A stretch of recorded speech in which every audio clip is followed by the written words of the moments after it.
We basically started off with the plates. We match moved the plates, did the body track for the characters in there. We were provided with LiDAR scans as well, which we used to start building the room from.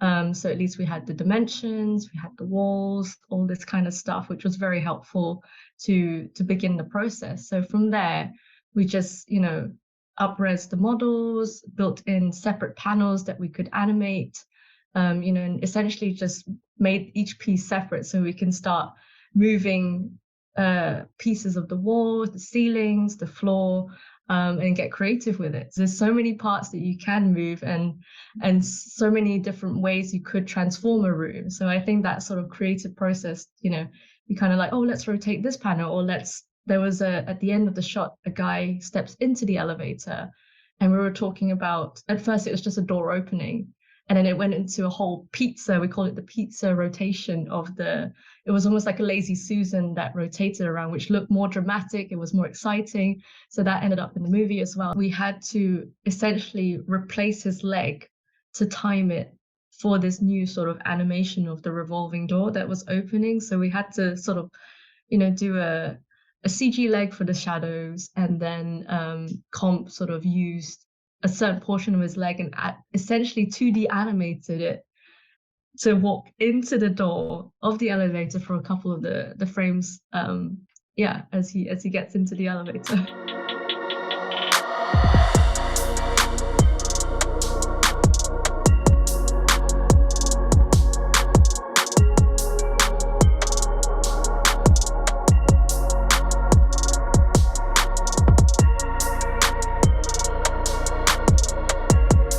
The actors did a great job trying to freeze themselves on set. However, there is micro movements. It's such a long shot. They did great, but there's small movements, like the hands are shaking, the bodies are shaking, the legs are popping, everyone's sort of wiggling around a little bit, and we had to match that basically first as a base level.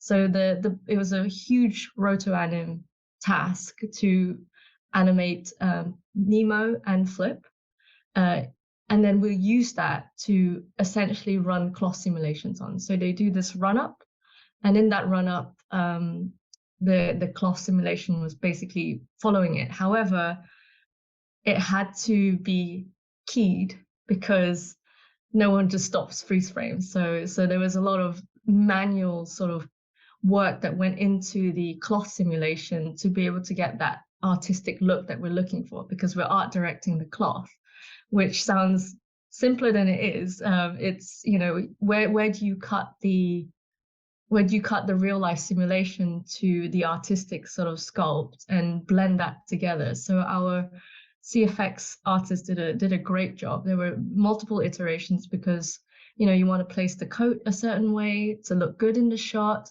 It has to work with the camera spinning around. That was the catch, because it was very unforgiving doing the camera just panning around the characters. By the end of the shot, the only plate elements was essentially their facial features and their face, and perhaps some parts of the arms. Like if we can't spot where it is, great, we did our job. We had a CG pig in there too on top of everything else, so you forget, with everything going around, with the hair flying around, and then we had to add like subtle waves into Pig's ears because he's also stuck in slow motion, and the only thing that could sort of mimic cloth was his ears. So we have little subtle wave movements in his ears as well to go along with the hair and everything else that was happening in the shot. Framestore, they made the asset of the pig, and then we basically animated the pig in the shot. His ears basically played a lot of his characteristic as well.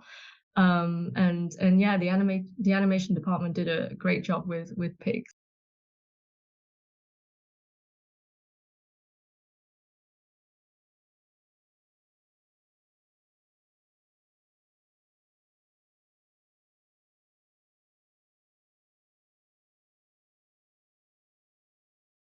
In the alleyway sequence with essentially Jason Momoa dancing around, and there's these leaflets that fall from the sky. So he's basically a wanted man.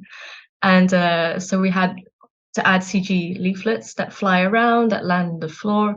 Um, Essentially, it was a background extension of this London sequence. So we have, iconic London buildings like St. Paul's and stuff like that in the far background, but it's all sort of in this dream world. So it's damaged, it's a little bit stylized. We've got a very colorful grade on this sort of sequence.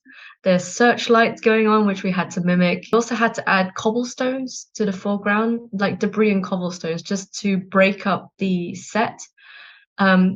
That was very close to the actor. So there was a lot of roto work that was involved to try and retain the shadows of, and also feet integration of Jason Momoa and the ground, our CG ground, CG and DMP. It was kind of a mixture of both.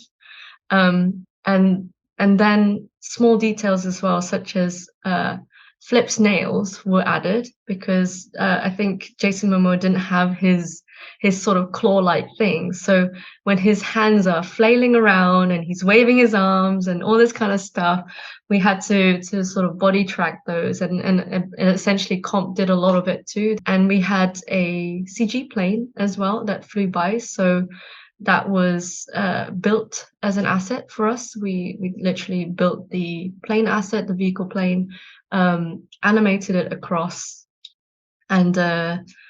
and yeah, there was a lot of components to the shots, like a lot of embers as well that was added in comp, smoke, and just integrating all these elements. The shots were so long. We had incredibly long frame ranges with cameras that pan around, pan back around.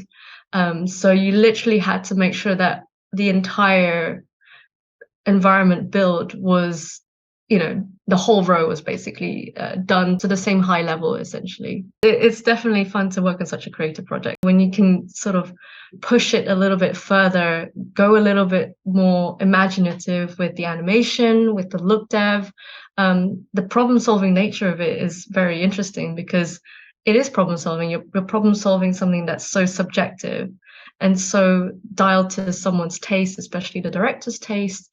And trying to make that come to life, come together, was definitely so fun and so rewarding for everyone on the team, and for it to just see on the big screen, basically.